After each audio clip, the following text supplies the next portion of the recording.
G'day, Sunday the 17th still. I have just pulled in for a comfort break at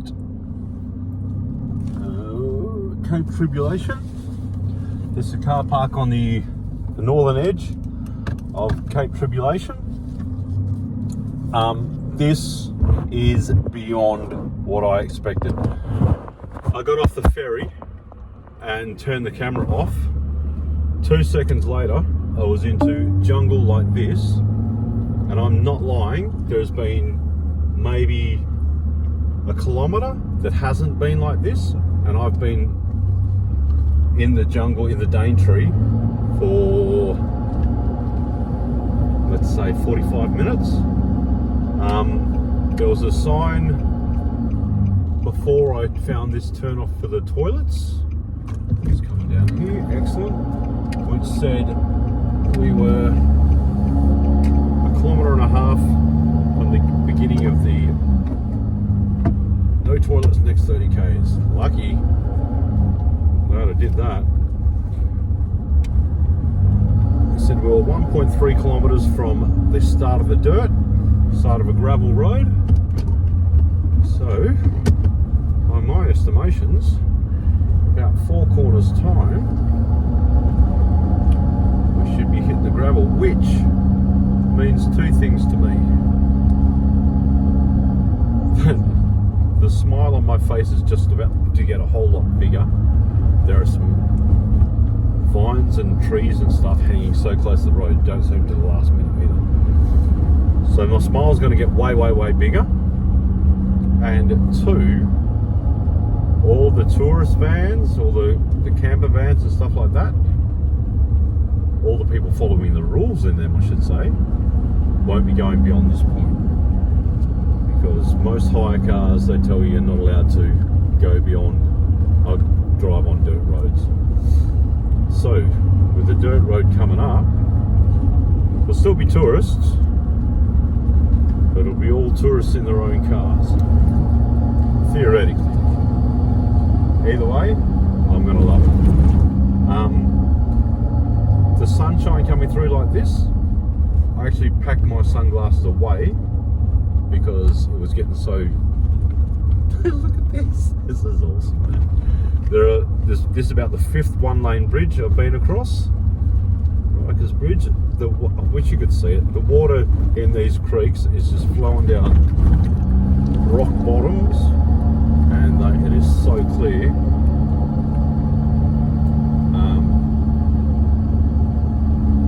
Going up and down some seriously steep gradients, and I think we should be getting close to the Bloomfield Track as well. And here's the dirt. Excellent. Now, should be a good while of this. This is since the desert, since the Queensland outback, this is the first time I've hit the dirt again. Tree leading across the road there. Gravel road, turn headlights on, done and done. And I'm losing my sunnies again, which I just took out.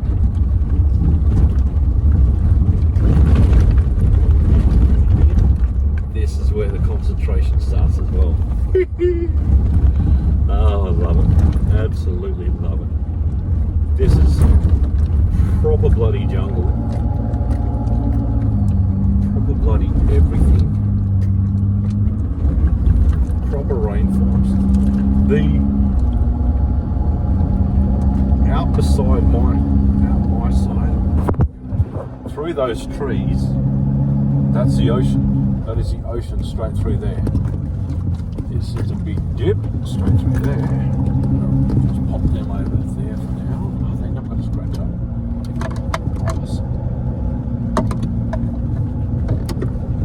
And yeah, so that's beach straight over there. And let's go back to the road. Let's concentrate on this. Why is there somebody walking along the road? How close are we to anything? Found something. There's a few tracks around here. I'm assuming these dips are to slow water if it is flowing down the road and get it to flow into the proper places. Wasn't so much of a dip there. There was a warning about it. The vines, the jungle vines. Fortunately, I've repacked after I dropped the family at the airport. I did have the swag and a few other things up on the roof.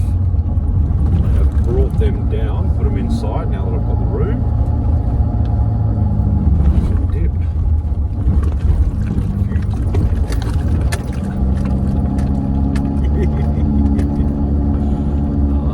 This is so what I was in for. This is what I signed up for. Exactly this kind of stuff. It is absolutely magical. As soon as I turned off the camera, once we got across the ferry, it has honestly been stuff like this since then. It's been fantastic.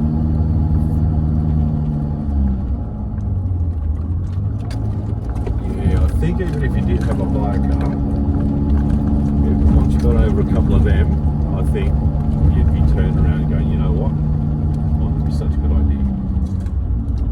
Speaking of good ideas, I'm going to switch the controller over to auto, so Queenie can decide when we need four-wheel drive if we do.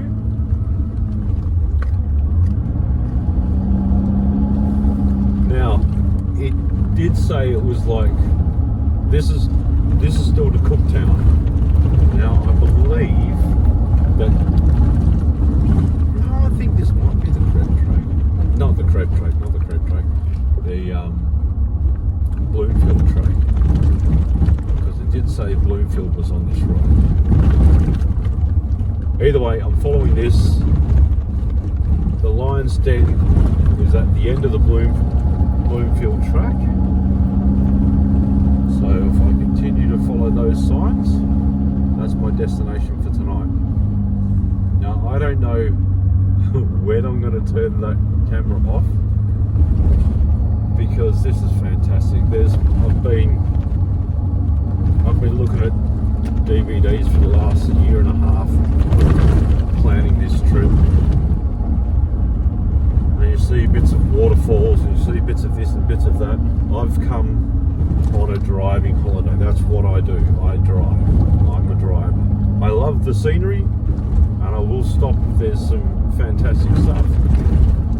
But my main goal was to drive, and I have never seen any DVDs or anything showing anything about these tracks, which I am absolutely loving. This is just the beginning of it. Just the beginning. There were, I should mention, some very heavy looking clouds over the hills north of here. Now thanks mate, thank you very much. Oh, thank you ma'am, sorry. Well, that was a bit presumptuous of me. I did see that one going through Cairns. It stands out like a sore thumb with the pink bull bar and the pink rims, pink Max tracks. So it may be a lady, it may just be a lady car. I've got a lady car, but I'm not much of a lady. Yeah, this is exactly what I signed up for. This is the stuff. Now, I read somewhere that before the Daintree was... Get some mud. There we go, get some mud in your eye. Before the Daintree was actually signified as a World Heritage Area, what preempted it, I suppose you'd say. Alright, I was wrong. There would be a few people with two-wheel drives up here. What preempted it was... This can't be the track. Oh, that's it there. That's the track. track straight through. I think. Yep, straight through there to the other side. First river crossing.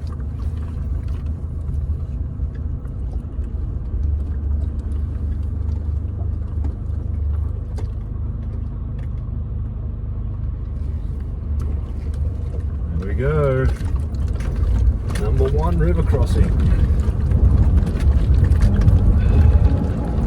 What a beautiful place.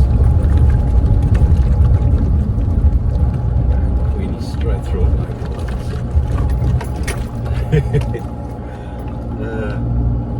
That is my first official river crossing ever.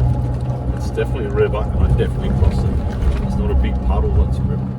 So, yes, history. When they were cutting this road through to Cooktown, that's when people started having a major uproar about them carving massive scars through the middle of what is pristine bush, and it is, it still is, even with this cut through it, and the amount of traffic that's driving through it. I'm not saying it's doing wonders for it, of course, but big one. But this rainforest has been here for millions of years. It'll be here well after we've killed ourselves. Be continuing on doing what it's doing.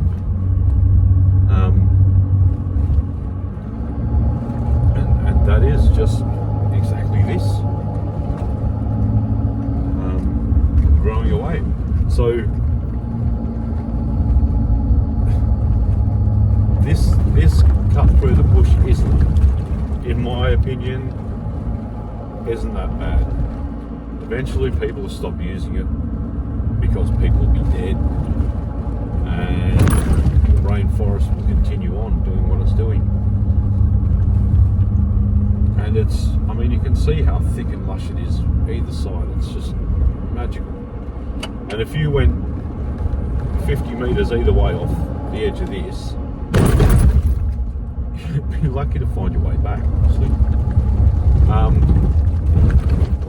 This is the timing of this trip. It is directly after, as far as I know, Queensland schools went back today. I don't know about the rest of the eastern states, New South Wales and Victoria. I know a lot of people do the trek up from New South Wales and Victoria to tick the Cape off the bucket list. So I'm assuming, as I do a lot, that these roads are often better than this. They're still not bad, they're not terrible at all.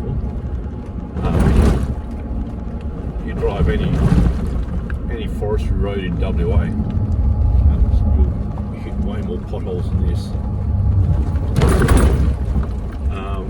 Haven't dropped pressures, still at highway pressures at this stage. I think there's still some road coming up. This looks like another river crossing. Let's see if we can find where the exit is. There it is. Look at it, it's beautiful. I